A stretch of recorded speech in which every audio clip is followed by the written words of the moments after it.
Exodus chapter 22. Whoever steals an ox or a sheep and slaughters it or sells it must pay back 5 head of cattle for the ox and 4 sheep for the sheep. If a thief is caught breaking in at night and is struck a fatal blow, the defender is not guilty of bloodshed. But if it happens after sunrise, the defender is guilty of bloodshed. Anyone who steals must certainly make restitution, but if they have nothing, they must be sold to pay for their theft.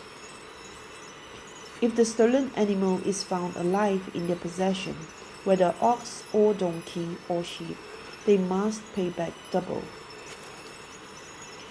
If anyone grazes their livestock in a field or vineyard and lets them stray and they graze in someone else's field, the offender must make restitution from the best of their own field or vineyard.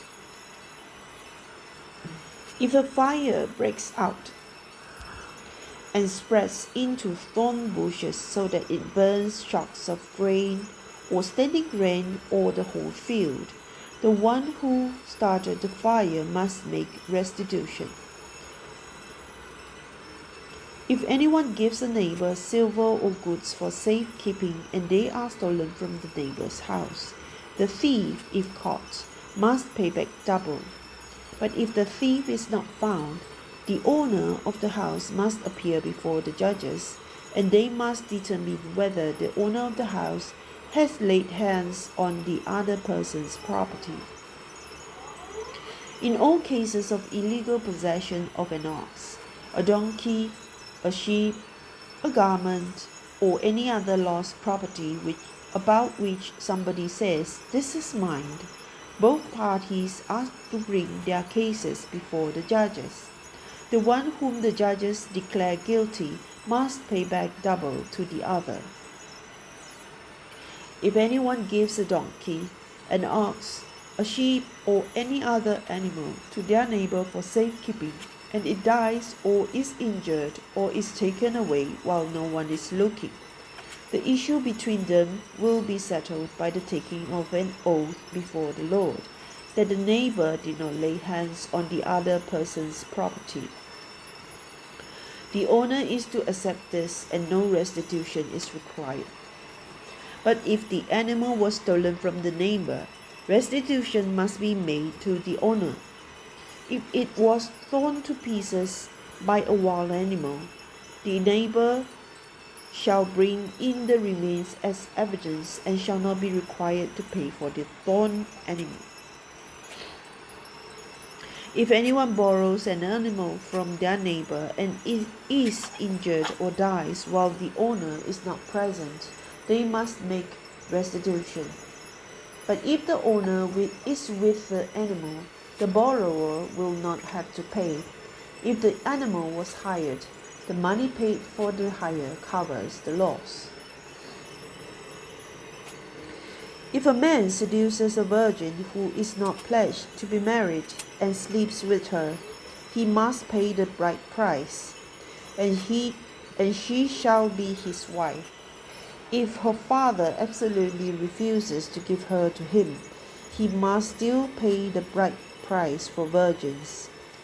Do not allow a sorceress to live.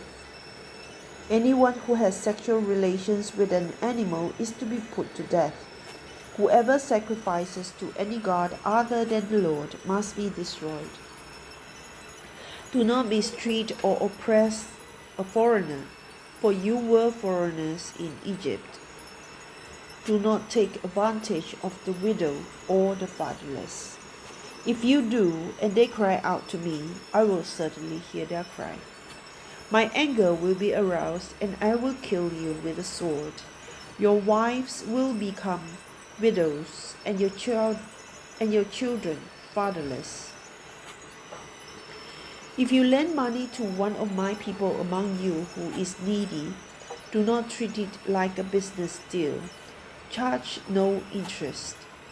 If you take your neighbor's cloak as a pledge, return it by sunset, because the cloak is the only covering your neighbor has. What else can they sleep in? When they cry out to me, I will hear, for I am compassionate. Do not blaspheme God or curse the ruler of your people. Do not hold back offerings from your granaries or your vats. You must give me the firstborn of your sons. Do the same with your cattle and your sheep. Let them stay with their mothers for 7 days, but give them to me on the 8th day. You are to be my holy people, so do not eat the meat of an animal torn by wild beasts. Throw it to the dogs.